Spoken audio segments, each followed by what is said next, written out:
اردو ہے جس کا نام، ہمیں جانتے ہیں داغ، سارے جہاں میں دھوم ہماری زباں کی ہے۔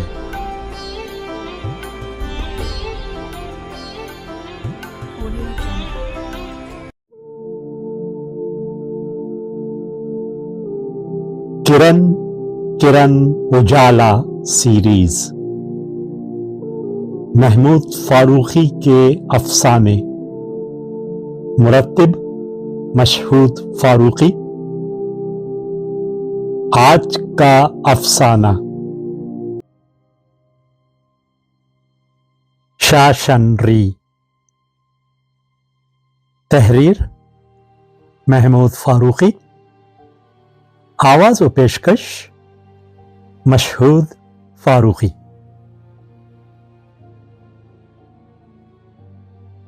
شاشنری کی عمر تو ویسے کچھ زیادہ نہ تھی، لیکن دیکھنے میں وہ بہت زیادہ معمر معلوم ہوتا تھا۔ اس کو نہ جاننے والا بھی اس کے چہرے کو دیکھ کر بآسانی اندازہ لگا لیتا تھا کہ وہ کس قدر ستم رسیدہ ہے۔ میری جب اس سے ملاقات ہوئی تھی تو میں نے محسوس کیا تھا کہ وہ بہت زیادہ سہما ہوا اور خوف زدہ ہے۔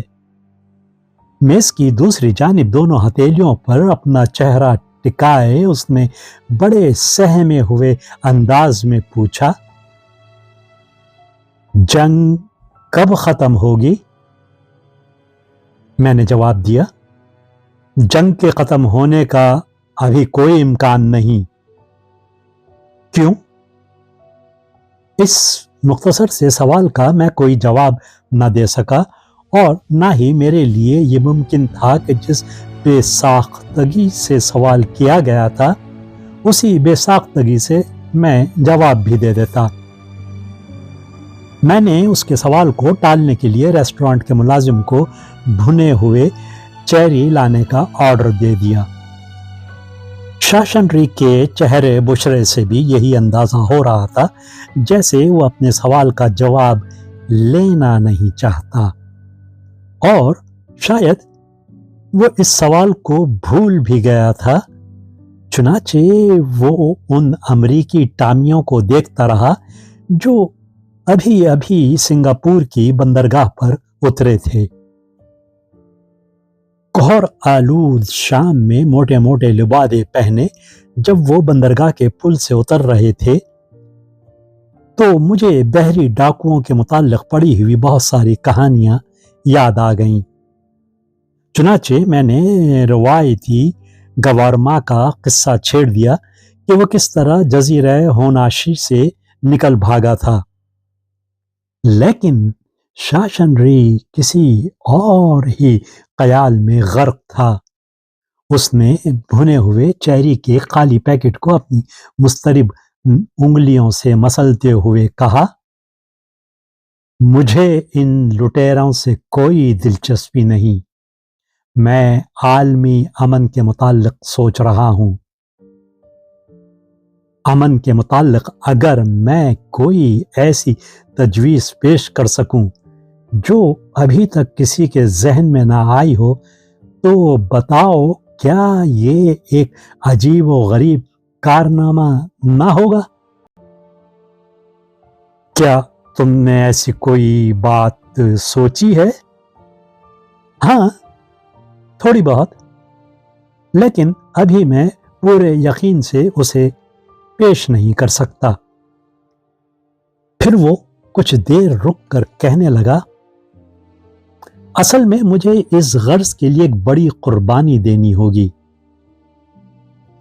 کیا کوئی خطرناک تجویز ہے؟ بہت زیادہ، اس کے لیے تو میں…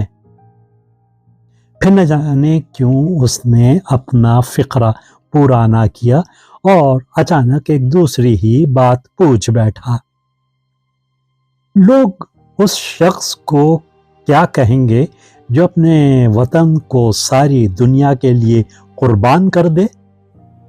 کیا اس کے اس اقدام کو وطن سے غداری پر محمول کیا جائے گا؟ شاید نہیں، میں نے اس کی باتوں سے اکتاتے ہوئے کہا۔ لیکن ویسے یہ بات وطن پرستی کے شایان شان نہیں معلوم ہوتی۔ وطن پرستی؟ وہ قدرے پرجوش ہو گیا۔ کیا یہ ساری زمین ہمارا وطن نہیں ہے؟ آخر انسان کب تک ان سمندروں، پہاڑوں اور جزیروں کی حدود میں گرفتار رہے گا؟ اس قدر کہہ کر وہ کچھ اس طرح خاموش ہو گیا جیسے وہ اپنی کہی ہوئی بات کے وزن سے دبا جا رہا ہو۔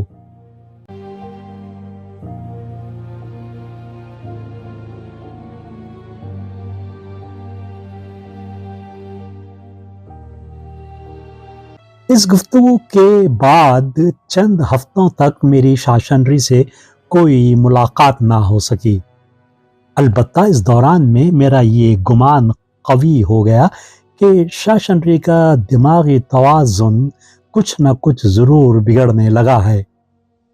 ہونا بھی یہی چاہیے تھا۔ کوریا میں اس پر جو کچھ بیتی تھی اس کا تقاضا بھی یہی تھا۔ پہلے شمالی حملے میں کمیونسٹوں نے اس کی لڑکی کے ساتھ جو شرمناک سلوک کیا تھا، اور دوسرے جنوبی حملے میں اس کی رہی سہی پونجی کو جس طرح امریکن سپاہیوں نے لوٹا تھا، اور پھر عام طور سے جس طرح اس کا وطن دو مخالف قوتوں کی رسہ کشی میں تباہ ہو رہا تھا، اس کا نتیجہ یہی نکل سکتا تھا کہ شاشنری پاگل ہو جاتا۔ بہرحال میں اپنی مصروفیات میں اس کے متعلق کچھ زیادہ سوچ نہیں سکا۔ ایک اور چھٹی میں جب میں اس چھوٹے سے نیلے رنگ کے چوبی ریسٹورانٹ میں بیٹھا بندرگاہ کی چہل پہل دیکھ رہا تھا، شاشنری 5ویں ڈیک کی طرف سے آتا ہوا دکھائی دیا۔ وہ حسب معمول زیر لب بڑبڑاتے اور اپنی انگلیوں کو مروڑتے ہوئے الجھے انداز میں چل رہا تھا۔ ریسٹورانٹ میں داخل ہونے کے بعد تو اس نے اچٹتی ہوئی نظر ہر طرف ڈالی۔ اس کے بعد تیزی سے چلتا ہوا وہ میرے مقابل کی کرسی پر آ کر بیٹھ گیا۔ جنگ کب ختم ہوگی؟ عادت کے موافق اس نے چھوٹتے ہی سوال کیا، اور حسب معمول کسی جواب کا انتظار کیے بغیر ہی بول اٹھا، ان لوگوں کو آخر جنگ کرنے کا حق ہی کیا ہے؟ اس دنیا کو نہ تو ان لوگوں نے تخلیق کیا اور نہ ہی وہ اس پر مالکانہ حقوق رکھتے ہیں۔ پھر میں پوچھتا ہوں، آخر اس طرح اپنا قبضہ جمانے کا اختیار ان کو مل کہاں سے گیا؟ بتاؤ۔ چپ کیوں ہو؟ آخری جملہ کچھ ایسے انداز میں چلا کر اس نے کہا جیسے اس لڑائی کا تنہا ذمہ دار میں ہی ہوں اور میں ہی ساری زمین پر قبضہ جمائے بیٹھا ہوں۔ اس کی آواز سے قریب کی میز پر بیٹھی ہوئی انگریز لڑکیاں چونک سی گئیں۔ مجھے بے ساختہ ہنسی آ گئی۔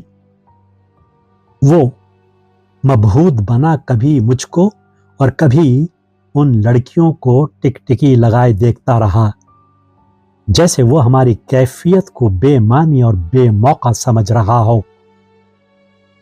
اس وقت اس کی حیت کچھ ایسی مضحکہ خیز ہو گئی تھی کہ دیکھ کر مجھے ہنسی آتی جا رہی تھی۔ میں نے بمشکل اپنے اوپر قابو پایا۔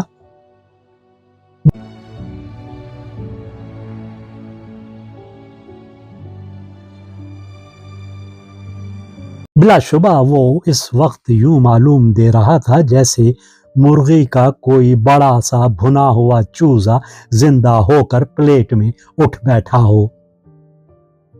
اس کی حالت پر مجھے بڑا ترس سا آ گیا۔ جنگ نے واقعی اسے بھون کر رکھ دیا تھا۔ اس کی کن پٹی کے پاس سے اڑے اڑے بال، اس کے زردی مائل چہرے کی پیلی شکنیں، چھدری چھدری پلکوں کی سرخ